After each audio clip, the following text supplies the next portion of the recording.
intambara mu buseruko bwa Ukraine irabandanya ukuri kwamye, aho neza na neza mu gisagara ca Bakhmut ibintu bikomeza kuyangara inyuma yifatwa ry'umunyamakuru wa Wall Street Journal w'umunyamerika Ivan Gershkovich.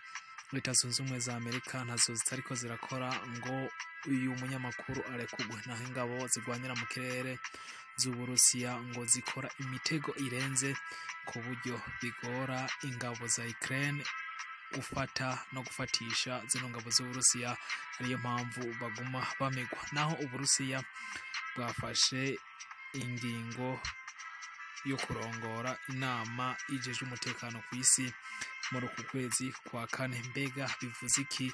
Inyuma yuko ukwezi kwa gatanu naho hazobashikiriwe igihugu ca Mozambique. Ikaze makuru twaguteguriye.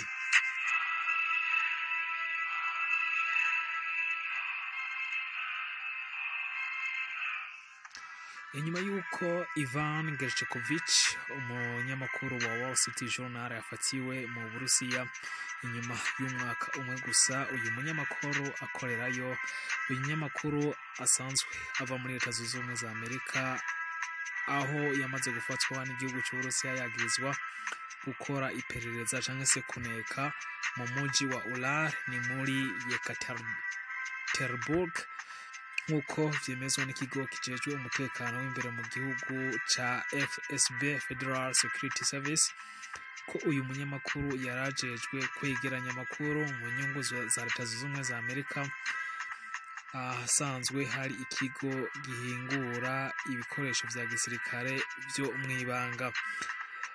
Iki gihugu rero c'Uburusiya ngo ibi bishobora kuzotuma uyu munyamakuru afungwa n'imiburiburi imyaka 20 niyaramuka ahamwe n'icaha canke yagiriwe n'icaha. Igihugu rero ca Leta Zunze Ubumwe za Amerika ntaco kitariko kirakora kugira ngo uyu munyamakuru abashe kurekurwa, ndetse kuyu wa kane Joe Biden ubwo yaganira n'itangazamakuru yavuze ko ingingo ikenewe ari uko ategerezwa kurekurwa. Ndakwibutsa yuko uyu munyamakuru yabashije gufatwa kuri uyu wa gatatu.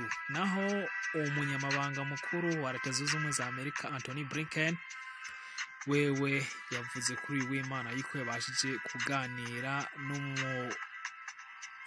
n'umushikiranganje ajejwe imigenderanire y'Uburusiya n'amakungu ariwe Sergei Lavrov, aho ku telefone bashoboye kuvugana ivyirekugwa by'uno munyamakuru nk'uko vyemezwa n'ikinyamakuru Telegraph, bikanemezwa kandi na Vandent Pader asanzwe ari umuvugizi wa Departement ya Sena y'iki gihugu.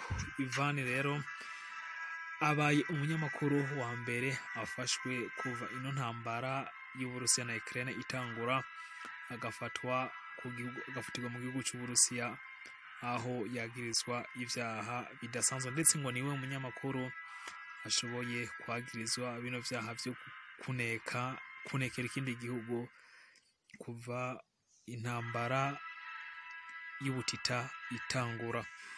Naho ngo Uburusiya bukora imitego idasanzwe kugira ngo bushobora kugenzura ikirere mu ntambara y'Uburusiya ihanganyemo na Ukraine, nk'uko vyemezwa na Major Vladimir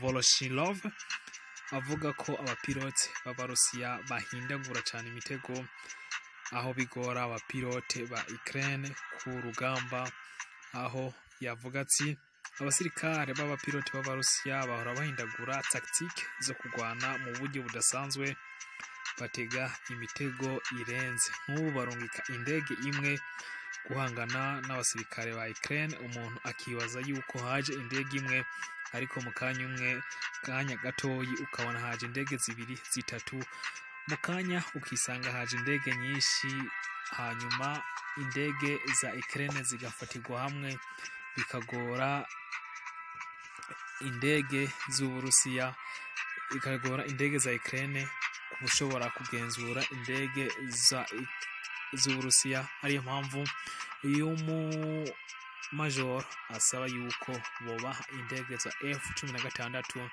kugira ngo babashe kugenzura kino gisirikare. ndetse n'indege z'Uburusiya zo mu kirere. Tugarutse ku munyamakuru Gershkovich rero ngo ubu asanzwe afungiwe mu gasho kari i Moscow kitwa Lefortovo, aho ifungwa zikora ibikorwa nk'ibi byo gukora iperereza cyangwa kuneka zisanzwe zipfungirwa.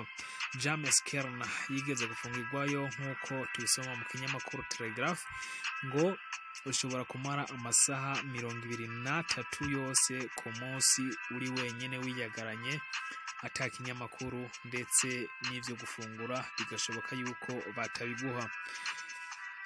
Uyu yafungiweyo mu mwaka w'1987, aho kano gasho ka Lefortovo gasanzwe kuguruwe mu mwaka w'1881. ariwe yitwa Matthias Rust. Yagize ati Uburusiya abarinzi bakubaza ibibazo biba bisanzwe, ariko ibibazo biba ari iby'ubwenge budasanzwe n'agasho ndetse kagoye, aho buri munsi umuco usanga haguma habona amasaha 28 kuri 28, bigora cyane umuntu gushobora kuhagenzura. Naho kuri wa gatandatu igihugu cy'Uburusiya cyatorewe kuyobora inama ijejwe umutekano ku isi, ikaba ari inama igizwe n'ibihugu 15, ariko hakaba hasanzwe harimo ibihugu 5 by'umunyamuryango bihoramo. Neza ibihugu akaba ari Leta Zunze Ubumwe za Amerika, akaba ari Uburusiya, igihugu cy'Ubufaransa, Ubwongereza ndetse n'Ubushinwa. Andrei Yermak ajejwe ibibazo by'igihugu muri Ukraine we yavuze ko gutora kino gihugu cy'Uburusiya ngo kibashe kugenzura akanama ka Loni kajejwe umutekano ku isi ari ikosa ridasanzwe, ndetse yuko ari ishyano kuba kino gihugu cy'Uburusiya cyahawe zino nshingano. Naho Joseph Borrell ajejwe ibibazo n'imigenderanire y'ubumwe bwa Buraya yemeza ko igihugu cy'Uburusiya kitohirahira ngo gikore ibikorwa bidakorwa n'ubwo mu gihe gisanzwe kigenzura kano kanama ka ONU kajejwe umutekano ku isi. Aho rero bimeze uko mu gihe Uburusiya aribwo bwagenwe kurongora ino nama y'umutekano ku isi mu kwezi kwa kane. Mu gihe mu kwezi kwa gatanu hitezwe yuko igihugu ca Mozambique naco arico kizoca cegera kugenzura ndetse no gutwara kano kanama ka ONU kajejwe umutekano ku isi.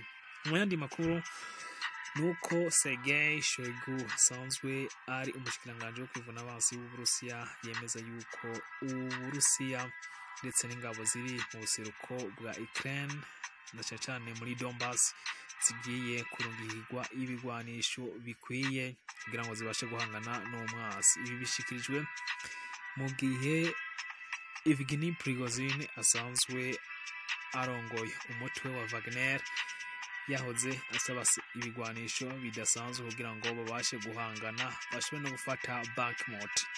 Naho mu yandi makuru nuko Zelensky yakiriye ingurane ya miliyari 15, aho avuga yuko ari kugira ngo bashobore kugabanya icyuho kijejwe kiri mu mubano w'abanya Ukraine, aho iyi ngurane yakiye mu kigema mpuzamakungu cyitwa IMF, International Monetary Fund. Naho urongoye idini rya Orthodox muri Ukraine yapfunzwe yagirizwa gukorana vya hafi n'igihugu cy'Uburusiya, aho yarasanzwe arongoye monasteri ya Perchesik Lavra isanzwe iri muri Kiev. Naho mwomenya yuko kugeza kuri ubu abantu basanzwe bari mu madini bashika 61 aribo bamazwize kuba bafatwa bagafungwa bagirizwa gukorana vya hafi n'Uburusiya. Iyo